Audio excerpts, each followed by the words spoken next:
Iniinom po ba siya or ini-insert? So, ang minimin dito ni Mami is the Herages or the progesterone.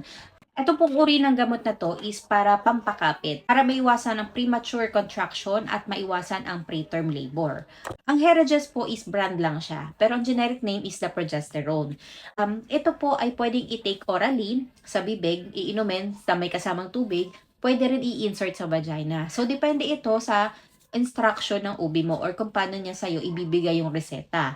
Usually, kapag mild lang naman yung mga contraction, kaya naman to ng orally. Pwede itong twice a day or pwede ring thrice a day. So, depende talaga sa instruction ng OB mo. Pwede rin naman to ini-insert sa vagina. Sa experience ko, kapag medyo maselan ka talaga at nagkaroon ka na ng bleeding or blood clot, ini-insert to sa vagina para mas ma-prevent ng mas mabilis ang iyong preterm labor or preterm contraction.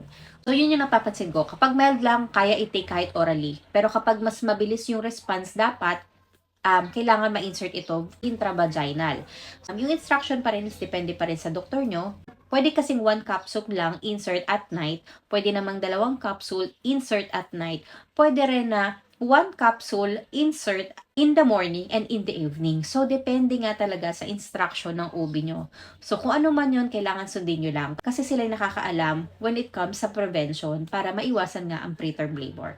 So, ayun lang, Mami. I hope this video helps you. Bye!